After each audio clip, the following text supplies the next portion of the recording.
الله وبركاته. أعوذ بالله من الشيطان الرجيم. بسم الله الرحمن الرحيم.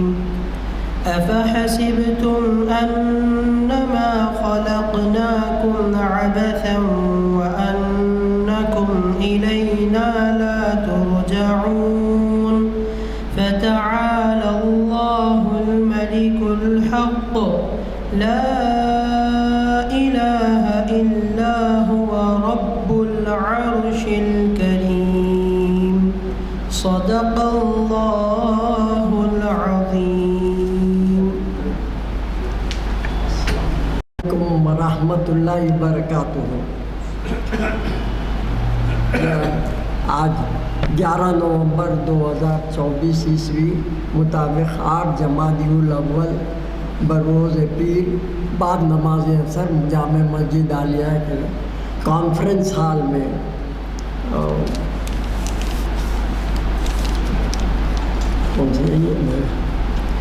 نشست تجوید خراب 755ویں 961واں لیکچر ہے شریعت انفارمیشن سروس کا. آج کا عنوان ہے وقف کی اہمیت شریعت اسلامی کی روشنی میں. مقرر ہیں ڈاکٹر محمد متین الدین قادری صاحب. عنوان بہت عمدہ ہے. آج کل کا برننگ جو ہے ایشو ہے وہ، اور اس میں ہم کو معلومات میں اضافہ ہوئے گا. بہت اچھے مقرر ہیں، جانے پہچانے ہیں. تعارف میں میں زیادہ وقت برباد کرنا نہیں چاہتا. ادباً گزارش کرتا ہوں ڈاکٹر متین الدین قادری صاحب سے کہ وہ شہ نشید پر تشریف لائیں اور ہم کو اپنی جو ہے بہت ہی رحمۃ اللہ وبرکاتہ.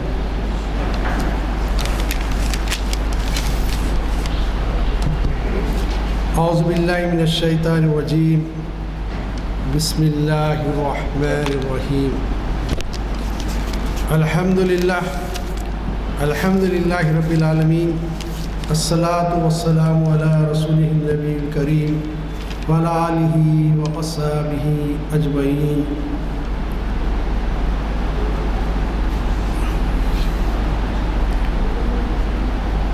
اعوذ باللہ من الشیطان الرجیم. لن تنالوا البر حتى تنفقوا مما تحبون. صدق العظیم وصدق رسولہ النبی الکریم ونحن علی ذلک من الشاکرین. محترم حاضرین اکرام، وقف اور اس کی شرعی اہمیت، اصل میں میرا عنوان یہ تھا. وقف یا اس کی اہمیت بھی آپ کہہ سکتے ہیں. اصل میں لفظ وقف آج کل اسی کے اوپر کافی بحث مباحثے چل پڑے ہیں، اور ایسے لوگ جو دین اسلام کی تعلیمات سے واقف ہی نہیں، وہ وقف کے بارے میں لایعنی قسم کی باتیں کرنے لگے. پہلی بات تو یہ ہے کہ وقف کے بارے میں وہ کہتے ہیں قرآن مجید میں نہیں ہے. وقف قسم کا صدقہ ہے. وہ کس قسم کا صدقہ ہے میں بتاتا ہوں ابھی آپ کو انشاءاللہ. قرآن مجید نے اللہ کے راستے میں مال دینے، مال خرچ کرنے، غریبوں پر خرچ کرنے، لوگوں کی خیرخواہی، بھلائی، ویلفیئر کے لیے کام کرنے کی خود ترغیب قرآن مجید نے دی ہے. اور یہ کہنا کہ نبی کریم صلی اللہ علیہ وسلم کے زمانے میں کیا وقف تھا. جب نبی کریم صلی اللہ علیہ وسلم ہجرت فرما کے مکہ مکرمہ سے مدینہ منورہ تشریف لائے تو نبی وسلم کو پہلا معاملہ یہ تھا کہ قباء تو بن گئی تھی، وہ تو آگے تھی مسجد. مدینہ شہر کے اندر کوئی مسجد ہونی چاہیے تھی. تو نبی کریم صلی اللہ علیہ وسلم کی نظر مبارکہ 2 یتیم لڑکوں کی زمین پر گئی کہ مسجد تعمیر ہونا چاہیے. اور نبی کریم صلی اللہ علیہ وسلم سے ان کے چچا سے بلا کر کہا کہ وہ زمین ہم کو بیچ دو. تو انہوں نے کہا رسول اللہ کس لیے؟ تو رسول نے فرمایا کہ مسجد تعمیر کی جائے. تو اس لیے کہا کہ وہ بچے کم عمر تھے. ان کے چچا نے کہا رسول اللہ یہ میری غیرت گوارا نہیں کرتی کہ مسجد بنانے کے زمین بیچوں، یہ تو آپ تو فتح لے لیجیے فی سبیل اللہ۔ پھر وہ بچوں کو پتہ چلا، وہ بچے آئے دوڑے، انہوں نے کہا اللہ کے نبی صلی اللہ علیہ وسلم مسجد کی تعمیر کے لیے ہم زمین بیچے ہیں، آپ یہ لے لیجیے ہماری طرف سے۔ حضور ان سے کہتے رہے کہ پیسے لے لو، وہ لینے کے لیے تیار نہیں ہوئے، لیکن حضور نے یہ خیال کر کے کہ جو ہے ان کو تھوڑا سا یہ دکھ ہو جائے گا کہ ہماری زمین قبول نہیں کی گئی ہم یتیم ہونے کے لیے سے، حضور نے جب تو خاموشی اختیار کی، لیکن بعد میں حضرت ابوبکر صدیق رضی اللہ عنہ سے کہا کہ ان بچوں کو سمجھا کر اس کے پیسے دے دیے جائیں۔ پہلا یہ وقت تھا جو مسجد کی تعمیر کے لیے نبی کریم صلی اللہ علیہ وسلم نے حضرت ابوبکر صدیق رضی اللہ عنہ کے ذریعے کروایا تھا۔ اس میں بحیثیت اسلامیات کے ایک طالب علم کے یقیناً حضرت ابوبکر صدیق اور حضور صلی اللہ علیہ وسلم نے وقف کیا تھا، لیکن جہاں تک ثواب کا معاملہ ہے میری دانش میں پہلا وقف وہی بچوں کا ہے جنہوں نے ارادہ کیا اور ارادے کا اظہار بھی کیا کہ یہ وقف ہم اللہ کے راہ میں دیتے ہیں۔ تو یقیناً اللہ تعالیٰ پہلا وقف انہیں کی طرف سے بھی قبول کرے گا، حضور کی طرف سے بھی، لیکن وہ بچوں کا بھی حق جو ہے ثواب کم نہیں ہوگا۔ انہوں نے ارادہ کر لیا تھا، ان کے چچا نے کہہ دیا تھا کہ ہم وقف یہ لے کر ہم یہ تو اللہ کے راہ میں فی سبیل اللہ دے دیں گے۔ عزیزان گرامی، دوسرا وقت ایک مخلص بلکہ یہودی تھا اس کا ہے، یہ مسلمانوں کے ساتھ اٹھنا بیٹھنا، مسلمانوں میں رہنا۔ اس کے 7 باغ تھے مدینہ منورہ، یہ اکثر لوگ اس طرف جاتا نہیں ذہن لوگوں کا۔ اور جب غزوہ احد ہوئی مشرکان مکہ آئے تو ایک بات یاد رکھیے کہ ایک معاہدہ ہوا تھا یہودیوں اور مسلمانوں کے درمیان کہ باہر سے کوئی آ کے مدینے پر حملہ ہوگا اور ہوگا تو مسلمان اور یہودی مل کے مدینہ منورہ کی ریاست کا دفاع کریں گے۔ تو ظاہر ہے اس کے ذہن میں وہ شخص یہ تھا، اور اب ہم کو تو نہیں معلوم وہ آخری وقت ایمان لائے نہیں لائے، لیکن انہوں نے کام بڑا کیا۔ اللہ بہتر جانتا، اللہ دلوں کا حال جاننے والا ہے، اور فیصلے کا اختیار جنت دوزخ کا اللہ کے ہاتھ میں۔ انہوں نے مسلمانوں کی طرف لڑنا شروع کیا، اور جب جنگ تیز ہو گئی تو انہوں نے مسلمانوں سے مخاطب ہو کے کہا کہ اگر میں جنگ میں مارا جاؤں تو میرے 7 باغ نبی کریم صلی اللہ علیہ وسلم کے لیے ہی باغ، اور یہ جیسے چاہیں خرچ کرے۔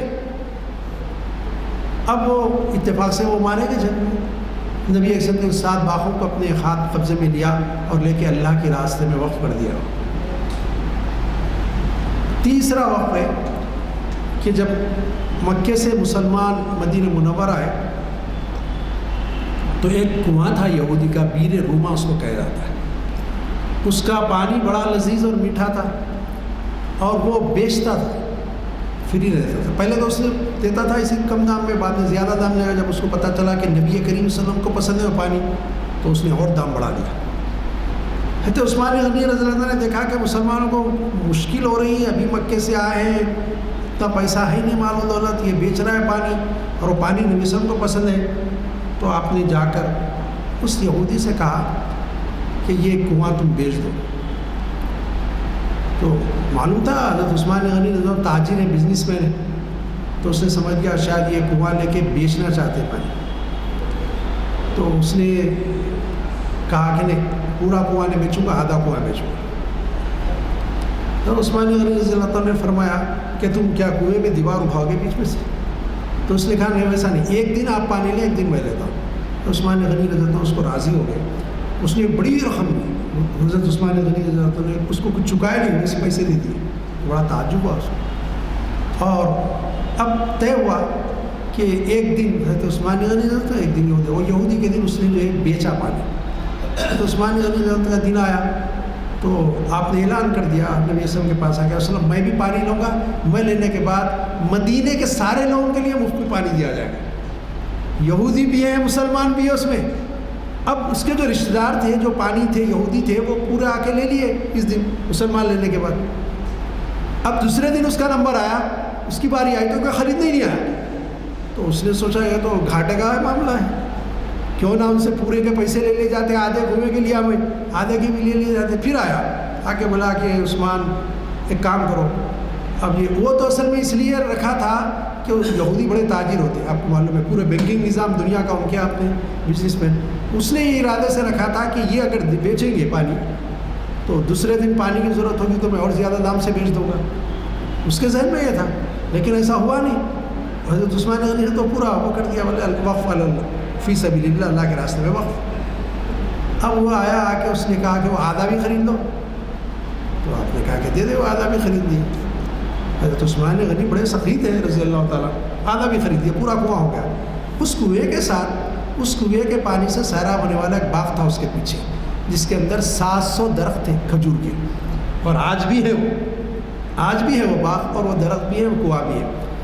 تو عزیزان گرامی، اس نے جب دیکھا کہ یہ پانی ان کے پاس ہے اور عار محسوس کیا کہ پانی تو وہ زیادہ 700 درخت تو دینے لگے گا، تو اس نے سوچا کہ یہ باغ ہی کیوں نہ بیچ دیا. تو اس نے کہا کہ اگر آپ مناسب چاہتے تو باغ بھی خرید لیں. آپ نے منہ مانگے دام میں باغ بھی خرید دیا اور اعلان کر دیا یا رسول اللہ، اس کی جو آمدنی ہوگی یہ اللہ کے راستے میں غریبوں کے مدینے کے خرچ کی جائے. وقف عام جس کو کہتے ہیں، یہ کیا گیا. تو آج تک ہے. اور آپ تعجب کریں گے، حال میں 5-8 سال قبل، 8-10 سال قبل میں نے سنا کہ میرے ایک چھوٹے بھائی مدینہ منورہ میں رہتے، عباس قادری صاحب، تو انہوں نے بتایا کہ وہاں حضرت عثمان بن عفان رضی اللہ عنہ کے نام سے بینک میں اکاؤنٹ ہے، اور اس میں پیسہ آتا ہے، اور اس کے بعد وہاں کا جو گورنر ہوتے ہیں مدینے کے، ان کو اختیار ہے کہ وہ پیسے کو غربا میں تقسیم کریں، خرچ کریں. آج بھی وہ باغ میں جاتے ہیں تو وہاں جو ذمہ دار ہے، ملازمین جو دیتے ہیں، وہ کھجور مفت میں دیتے ہیں، پانی مفت میں لینے دیتے ہیں وہاں آج بھی. تو دیکھیے یہ جو ہے کیسے ثواب جاریہ ہے، اور جب تک قیامت تک باغ اور کنواں رہے گا ان کو پہنچے گا. اب اس سے پہلے کہ میں اور تھوڑا سا آگے جاؤں، میں آپ سے کہتا ہوں کہ جو ہے میں نے آیت کے جس ٹکڑے کی تلاوت کی سعادت حاصل کی، 4 پارے کی پہلی آیت ہے وہ، لن تنالوا البر حتی تنفقوا مما تحبون. تم مقام نیکی کو اس وقت تک پا نہیں سکتے تا وقت کہ تم اپنی عزیز ترین سے اللہ کی راہ میں قربان نہ کرو. اب آپ دیکھیں گے کہ جو ہے ظاہر ہے 700 کھجور کے درخت والا باغ اور کنواں، اس کے ساتھ وہ بھی لذیذ میٹھا پانی جس کو نبی صاحب پسند کرتے ہیں. حضرت عثمان غنی کے لیے کتنا عزیز رہتا ہوں گا، وہ اللہ کے راہ میں وقف کرتے ہیں. اب یہ وقف کیا چیز ہے؟ وقف اصل میں صدقے کی ایک قسم ہے. صدقہ مت اللہ کے راہ میں دینا، خیرات کرنا. حضرت ابوبکر صدیق رضی اللہ عنہ نے اپنا سارا گھر کا مال خیرات کر دیا، صدقہ کر دیا. حد یہ کہ آپ کو جو بٹن تھے وہ بھی نکال کے دے دیے، گھر میں کیل کاٹا بھی نکال، سب لے کے جاؤ لوگ. یہ جو صدقہ تھا آپ کا حضرت ابوبکر صدیق کا، ایک وقت کے لیے تھا، ایک ہی وقت میں کسی کو مال کا مالک بنا دیا. وہ جتنا دیے اس کا ثواب مل گیا، جتنا دیے اس کا ثواب مل گیا. اب ایک اور صدقہ ہے جس کو ہم وقف کہیں گے. اب یہ وقف والا قسم کا صدقہ ہے، وہ دے دیے، وقف نہیں ہے، وہ صدقہ ہے فی سبیل اللہ. ایک اب یہ صدقہ یہ ہے کہ راس المال، جس کو کیپٹل انویسٹمنٹ کہتے ہیں، کیپٹل پراپرٹی کہتے ہیں، وہ جیسی کی ویسی رہے گی، اس سے آنے والا نفع وہ خیرات کیا جائے گا.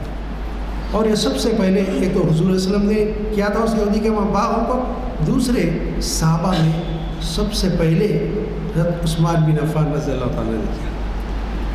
اس کے بعد جب یہودیوں سے جنگ بھی خیبر کی، ایک زرخیز زمین حضرت عمر کے حصے میں آئی رضی اللہ تعالیٰ.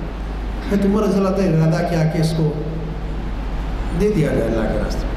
حضور نے فرمایا عمر اس کو زمین کو ویسی رہنے دو، اس کا مال، اس سے جو منافع آتا ہے، اس سے جو زراعت آتی ہے، جو پھل آتے ہیں، وہ اللہ کے راہ میں خیرات.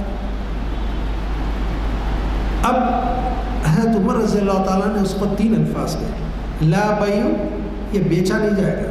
پھر آگے فرمایا یہ وراثت میں تقسیم نہیں ہوگا میری اولاد کی، جائیداد بیچی نہیں جائے گی، وراثت میں تقسیم نہیں ہوگی، کسی کو ہبہ نہیں کی جائے گی. 3 باتیں فرمائی. یہ وقف کا بنیادی قانون آپ نے بنایا عمر رضی اللہ تعالیٰ.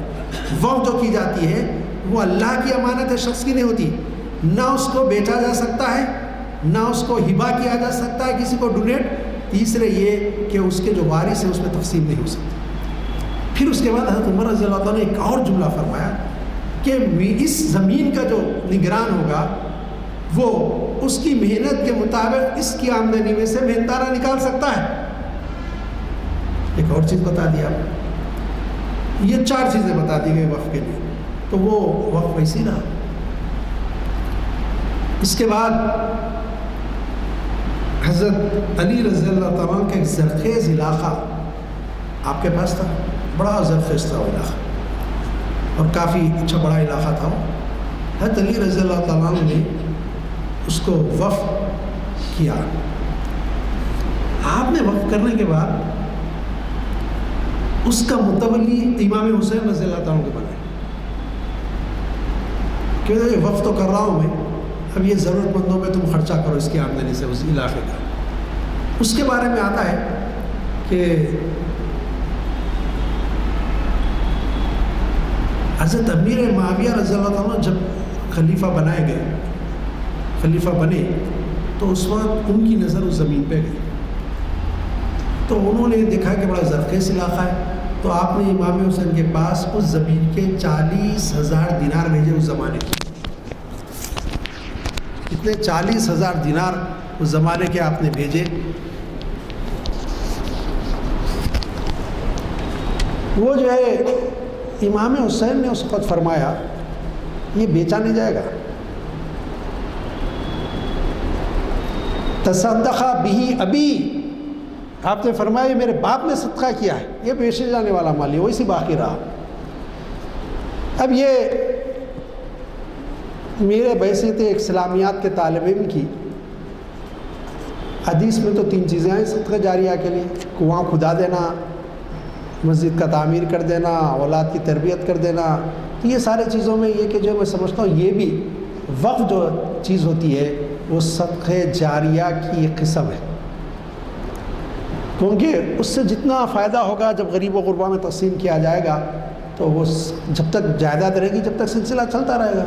جائیداد بلڈنگ ٹوٹ جائے گی تو زمین ہوگی، پھر اس کے اوپر کوئی بنائے گا، پھر وہ جالے گا، تو قیامت تک کے لیے اس کا ثواب اس وقف کرنے والے کو ملتا رہے گا۔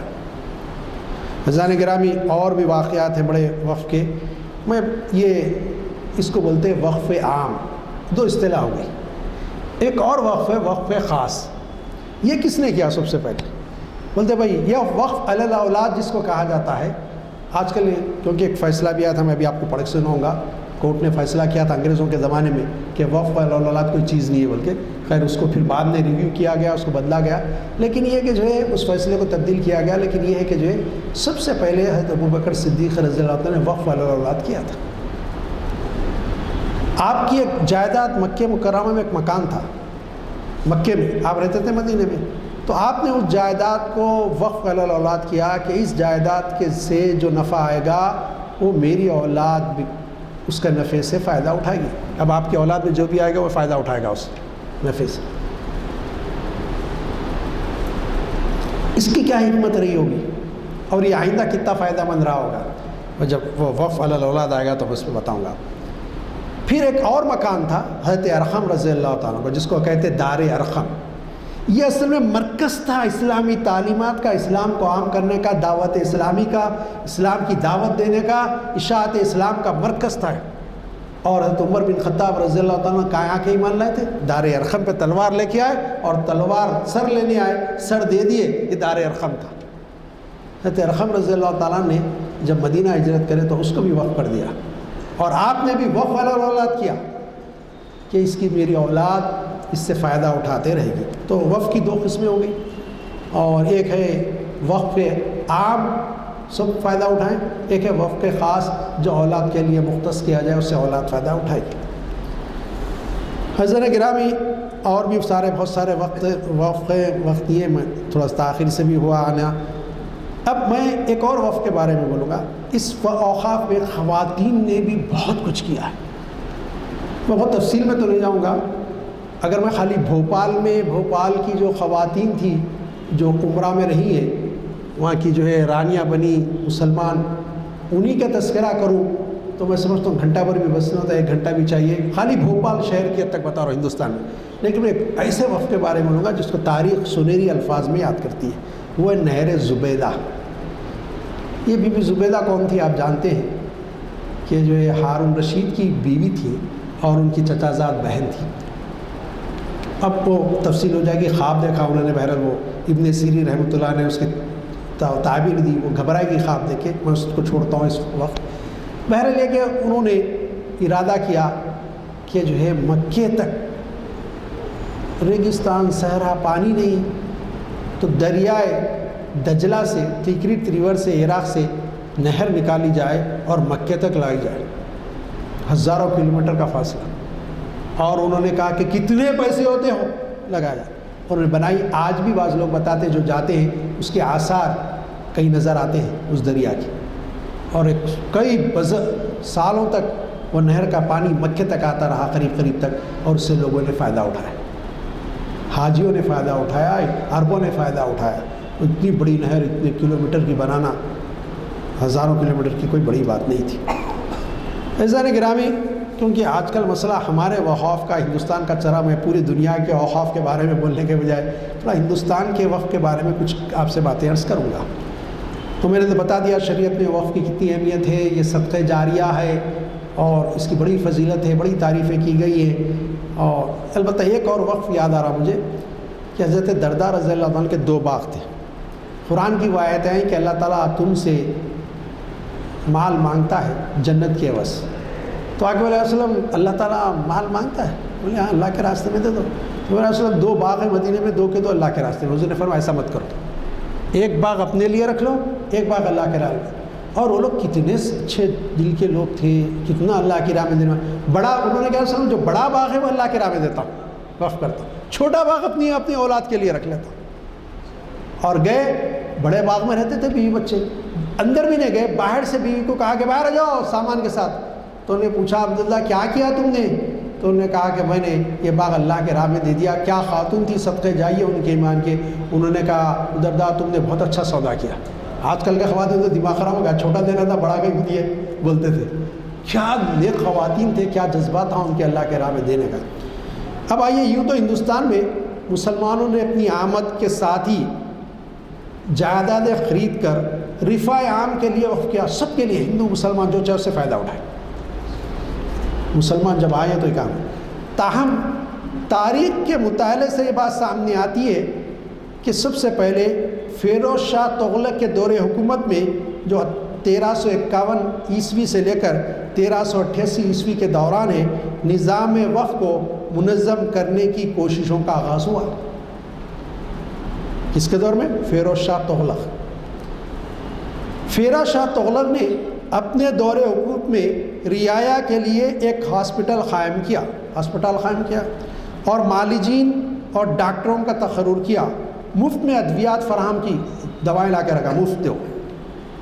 کیا بادشاہ سے دیکھی. اور بڑی تعداد میں متعدد افراد نے اپنی جائیدادیں ہاسپٹل کی مدد کے لیے وقف کر دی. جب بادشاہ ایسا کرا تو لوگوں نے کہا چلے گا کیسا، ہماری جائیداد دے لو بادشاہ، ہماری جائیداد دے لو، وقف کرتے ہو. کافی جائیدادیں جمع ہو گئی، ہاسپٹل چلتا رہا. مزید یہ کہ مشہور مدرسے فیروز شاہی، اس کے دور میں ایک مدرسہ بنا تھا جس کا نام تھا فیروز شاہی، اسی دور میں دہلی میں قائم کیا گیا. اس کے فیروز شاہ تغلق کے زمانے میں، جو اپنے وقت کے بہترین تعلیمی اداروں میں شمار کیا جاتا ہے. وہ وقت کے بہترین تعلیمی اداروں میں یہ مدرسہ جو ہے شمار کیا جاتا تھا. اس مدرسے کے انصرام کے لیے مختلف وقف قائم کیے گئے. عمرہ نے کئی اور وقف قائم کیے کہ یہ بلڈنگ کی آمدنی، اس کی آمدنی، یہ باقی آمدنی یہ مدرسے کے لیے کام آئے گی. اور ان کی آمدنی کو مدرسے کے طلباء کی فلاح و بہبود کے لیے مختص کیا گیا. بولے جو آمدنی ہوگی. پھر اس کے بعد وقف کا جو معاملہ آیا، شیر شاہ سوری یہ بہت اچھا نیک بادشاہ تھا. اس کے بارے میں آپ پڑھے تو تعجب کریں کہ جو صورتیں مصبیحات عشر کہتے ہیں، 10 صورتیں جو سبا یسبی سے شروع ہوتی ہیں، وہ فجر سے پہلے پڑھ لیتے تھے. اتنا زبردست. ان کا دور ہے 1529 عیسوی سے 1540 عیسوی تک، تقریباً 900 سال کا عرصہ ہو رہا ہے. 24 چل رہی، 900 سال کا عرصہ. دور میں وقف نظام میں مزید بہتری دیکھنے میں آئی. وقف کا جو نظام تھا، سسٹم تھا، اس کو اور اچھا کیا گیا. کہا جاتا ہے کہ جب کسی گاؤں والوں کے لوگوں نے شیر شاہ سوری سے ان کے گاؤں میں ایک مسجد کی تعمیر کے لیے مدد کے لیے ربط پیدا کیا، تعمیر کیے، تو بادشاہ نے اس کے بجائے کہ انہیں ہدایت کی کہ خود مسجد تعمیر کریں، تم لوگ تعمیر کرو مسجد، اور اس مقصد کے لیے اس نے ایک زمین کا ٹکڑا دے دیا، بولا زمین لے لو تعمیر کر لو تم لوگ۔ گاؤں والوں کو مسجد اور اس کی وقف املاک کی حفاظت اور نگرانی کی بھی ذمہ داری سونپی، مسجد بن گئی، کہا اس کے اطراف جو جائیداد ہے، زمین ہے، اس کی بھی نگرانی کرنا، مسجد کی بھی نگرانی کرنا، جبکہ تمام اخراجات اور آمدنی کا محتاط ریکارڈ لکھا جانے لگا۔ پہلے مرتبہ تھا ریکارڈ کو لکھا گیا، کتنی آمدنی نے کتنا خرچہ کریں مسجد والے، لکھو، لکھا جانا۔ تاریخی واقعہ سے پتہ چلتا ہے کہ شیر شاہ نے اپنے دور حکومت میں تقریباً 1700 مسافر خانوں کا قیام لیا۔ یہ شیر شاہ سوری کا بڑا کارنامہ تھا۔ اس زمانے میں کوئی ریسٹ ہاؤس، گیسٹ ہاؤس، ہوٹلیں نہیں ہوتے تھے، مسافر جو ہوتے تھے ان کے لیے بڑی مشکل ہوتی تھی کہیں آ کے رہنا پڑے، تو اس نے ایک دو نہیں، پوری اپنی ریاست، اپنی حکومت میں 1700 مسافر خانے قائم کیے۔ اب جس میں ملک کے کونے کونے سے آنے والے مسافروں کو رہائش، رہنے کا انتظام اور کھانے کا انتظام مفت میں فراہم کیا جاتا۔ کیا کارنامے دیکھیں مسلمان، جو وقف کے نظام کے تحت چلائے جاتے، اس کے لیے بھی ایک نظام بنایا گیا وقف کا۔ اب اس کے بعد شہنشاہ جلال الدین اکبر 1556 عیسوی سے لے کے 1605 تک تقریباً 50 سال کا عرصہ اس نے حکومت کی، نے بھی وقف کے نظام کو نہ صرف بہتر بنانے کی کوشش کی بلکہ خاص طور پر وقف کی املاک کی دیکھ بھال پر توجہ مرکز کی۔ بھائی جو وقف کی عمارت ہے اس کو ذرا توجہ سے دیکھا جائے، اس کو ڈاک دوزی کی جائے، اور ان زمینوں پر جو اس کی زمینیں تھے عالی شان عمارتیں تعمیر کی گئی اکبر کے دور میں، جس سے وقف املاک کو مزید مالا مال کیا گیا۔ اس طرح وقت گزرنے کے ساتھ ساتھ وقف کا نظام پورے ملک میں پھیل گیا اور یہ بہترین سماج کی فلاح و بہبود کے لیے نظام وقف مستقل اور اہم چیز ثابت ہوئی، ایک مستقل ہو گیا اور بہت اہم چیز ثابت ہوئی۔ برطانیہ یعنی برٹش رول میں، برطانیائی لوگوں کے دور حکومت میں مسلمان اپنی زمینیں اور جائیدادیں وقف کرتے رہے۔ اب مسلمان اس زمانے میں بہت کرے، کیونکہ مغلوں کے دور میں عمرہ سلاطین مسلمان تھے سب، اب یہ انگریز آ کے مغلوں سے لے لیے تو ان نے کافی جائیدادیں وقف کرے گا۔ جہاں انہوں نے ہندوستان کی آزادی کے لیے اپنے آپ کو وقف کیا، مسلمان بھی لڑے، وہیں انہوں نے ملک کی فلاح و بہبود اور برطانوی سامراج سے آزادی کے لیے اپنی املاک کو وقف کیا۔ جائیداد وقف کرتے یہ عوام کے فائدے کے لیے، اور جو لڑ رہے ہیں ہندو مسلمان ان کی مدد کی ضرورت ہے، اسے کی جائے۔ یہ بڑا کارنامہ ہے مسلمانوں کا۔ آج تو مسلمانوں کو ایسا بتایا جاتا ہے کہ جو پوچھے مت، ملک کے غدار، ملک کے دشمن، یہ لوگوں کے سامنے رکھیا۔ گاندھی جی کی عدم تعاون تحریک کے دوران میں، گاندھی جی عدم نان کوآپریٹو موومنٹ چلایا، عدم تعاون، یہ تحریک جب چلی مسلمانوں کی جانب سے وقف کی زمینوں پر متعدد اسکول، کالجز اور ادارے قائم کیے گئے، جو زمینیں تھے اس پہ ادارے قائم کرے تاکہ ملک کے نوجوانوں میں مذہبی تعلیم بھی بیداری لایا جائے اور مذہبی بیداری بھی لایا جائے، اور تربیت کو فروغ دینے کے لیے مساجد اور مدرسوں کی تعلیم کے علاوہ مسلمانوں نے وقف بھی قائم کیے، وقف کی جن سے حاصل ہونے والی آمدنی مجاہدین آزادی کی حمایت میں صرف ہوتی تھی۔ ایسا وقف قائم کرے جو لڑنے والے تھے ان کی فلاح و بہبود کے لیے، ان کے اولاد کے لیے خرچ کی جاتی۔ آج بھی کئی ریاستوں میں کانگریس پارٹی کے دفاتر مسلمانوں کی جانب سے عطا کیے گئی زمینوں پر قائم ہیں۔ آپ کا گاندھی بھون آلسو، میں بعد میں بولوں گا اس کے بارے میں۔ مثال کے طور پر پٹنہ میں صداقت آشرم مولانا مظہر الحق کی زمین پر قائم ہے، وہ عالم دین تھے، انہوں نے وقف کیا تھا۔ ہندوستان میں وقف قانون کی تاریخ 1810 سے شروع ہوئی، اس کی ہسٹری جو شروع ہوئی 1810 سے، ایک پورا ریکارڈ مینٹین ہونے لگا۔ ابتدائی طور پر وقف املاک کی نگرانی حکومت کی طرف سے مقرر کردہ قاضیوں، ججوں کے ذریعے سے کی جاتی تھی، تاہم مغل سلطنت کے زوال کے بعد اوقاف کی حالت خراب ہونے لگی۔ اس مسئلے کو حل کرنے کے لیے قوانین بنائے جانے لگے۔ 1810 عیسوی میں کلکتے کے فورٹ ولیم کے تحت علاقوں کے لیے قانون منظور کیا گیا تھا۔ اس کے بعد 1817 میں مدراس کے علاقوں کے لیے اسی طرح کا قانون منظور کیا گیا۔ 1818 عیسوی میں وقف املاک کی نگرانی بورڈ آف ریونیو اور بورڈ آف کمشنرز کو سونپی گئی۔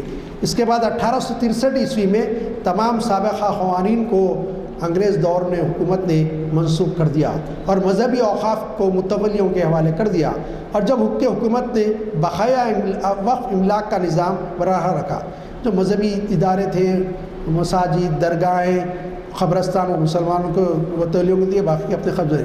اس قانون سازی نے مذہبی وقف اور خیراتی وقف کے درمیان فرق کیا۔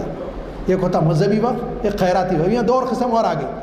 عام زمینیں ہیں، عام باغات وغیرہ ہے، یہ خیراتی وقف۔ عام بلڈنگیں، وہ بلڈنگیں، وہ عمارتیں، وہ زمینیں ہیں جو مساجد کے تحت ہیں، درگاہوں کے تحت ہیں، اے مذہبی اس میں شمار ہونے لگی۔ دیولوں کے تحت ہے، یہ بھی شامل ہے اس میں۔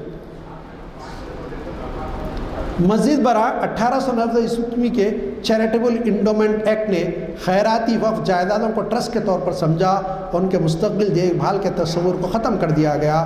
وقف املاک کو ختم کرنے کا عمل انگریزوں کے دور میں شروع ہوا تھا اور آج کے انگریزوں نے بھی اس کو جاری رکھا ہوا ہے، کس طرح اس پہ قبضہ کیا گیا۔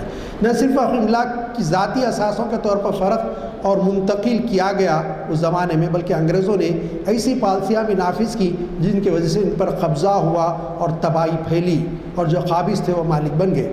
1873 عیسوی میں بامبے ہائی کورٹ نے وقف الاولاد کے خلاف فیصلہ صادر کیا۔ میں آپ کو بتایا وقف الاولاد، اس کا فائدہ یہ تھا کہ 4 بھائی ہیں، 3 بھائی چھوٹے ہیں، ایک بھائی بڑا ہے، انہیں وہ بے دخل کر سکتا تھا۔ تو یہ لوگوں نے یہ کیا کہ وقف الاولاد اب یہ چاروں کا حصہ ملے گا۔ وقف کرنے کے بعد حکومت کا رجسٹر ہو جاتا، وہ حکومت اس کی نگران ہوتی۔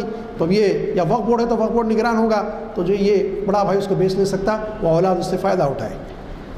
اس لیے کیا گیا کہ آنے والی نسلوں کے لیے قائم کردہ وقت کی ایک قسم بن جائے اور آنے والی نسلیں اس سے فائدہ اٹھائے۔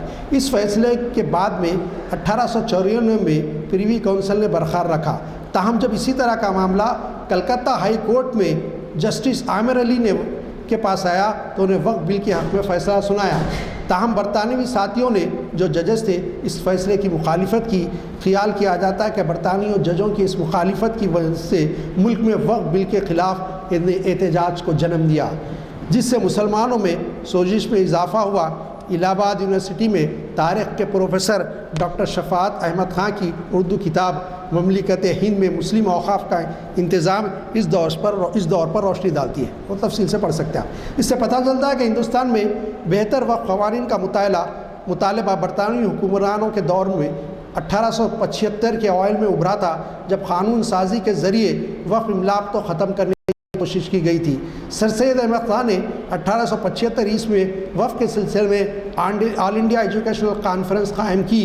پھر 1887 عیسوی میں اسی کانفرنس کے سالانہ اجلاس کے دوران ہندوستان میں وقف سے متعلق قرارداد پیش کی گئی۔ اس طرح کی قرارداد 1903 عیسوی میں بھی پیش کی گئی تھی۔ اس کے بعد مختلف ریاستوں اور صوبوں میں وقف بل پیش کیے گئے۔ اب مسلمان اس میں جاگ گئے اور وقف بل پیش کرنے لگے۔ 1910 عیسوی میں مسلمانوں کو تبدیلی کا موقع اس وقت ملا جب بیرسٹر علی امام نے حکومت ہند میں وزیر قانون کا عہدہ سنبھالا۔ بیرسٹر تھے علی امام، یہ وزیر قانون لا منسٹر بنائے گئے انگریزوں کے۔ انہوں نے اپنے قانونی ساتھیوں کے ساتھ وقف کے بارے میں تبادلہ خیال کیا، جس سے اہم پیش رفت ہوئی، اور قابل ذکر یہ ہے کہ کلکتہ کے ایک مشہور وکیل خان بہادر مولوی محمد یوسف نے امپیریل کونسل میں وقف بل پیش کیا تھا۔ 2 مارچ 1911 عیسوی کو سر علی امام نے وقف بل پیش کیا، جس میں اس معاملے پر مسلمانوں کے جذبات کو اجاگر کرنے کی اہمیت پر زور دیا گیا۔ انہوں نے وقف سے متعلق اسلامی قانون کے بارے میں غلط فہمیوں کا حوالہ دیتے ہوئے خدشہ ظاہر کیا کہ بل پیش کرنے میں ناکامی ہو تو مسلمان برادری میں عدم اطمینان کا باعث بن سکتی ہے۔ سر علی امام نے برطانوی حکومت کے سامنے اس بل کی انتھک وکالت کی، بالآخر امپیریل کونسل سے منظوری حاصل کی۔ اس کے نتیجے میں 7 مارچ 1913 کو مسلم وقف وائڈنگ ایکٹ 1913 میں نافذ کیا گیا۔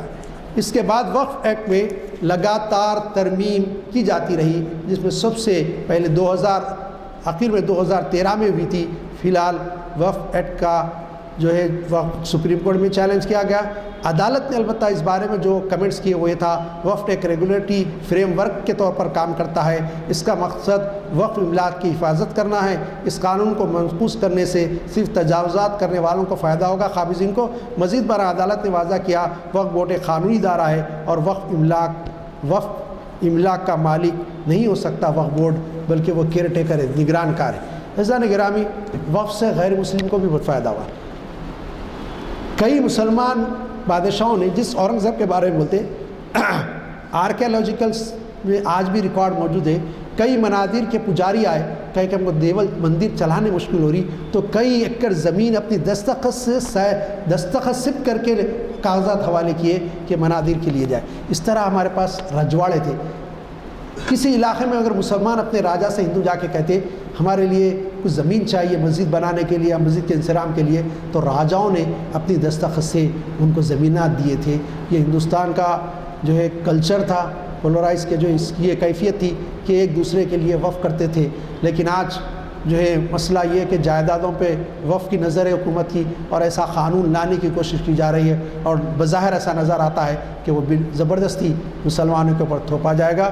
انشاءاللہ ہم اس کے لیے پوری مدافعت کے ساتھ مدافعت کریں گے، پوری اپنی کوشش لگائیں گے، جو بھی فیصلہ ہوتا دیکھا جائے گا، لیکن اس بارے میں ہم کو اویئر رہنا ہے، اور مسلم پرسنل لا بورڈ اس سلسلے میں جو کچھ کارروائی کر رہا ہے اس کی تائید کرنا ہے، اور مسلم پرسنل لا بورڈ کی قیادت ہم کو کسی قسم کا کال دیتی ہے تو اس پہ لبیک کہنا پڑے گا، تاکہ اوقاف کی جو جائیدادیں ہیں وہ آنے والی نسلوں کے کام آ سکے اور وہ محفوظ اور باقی رہے۔ صلی اللہ تعالیٰ علی خیر خلق محمد وآلہ وصحبہ اجمعین۔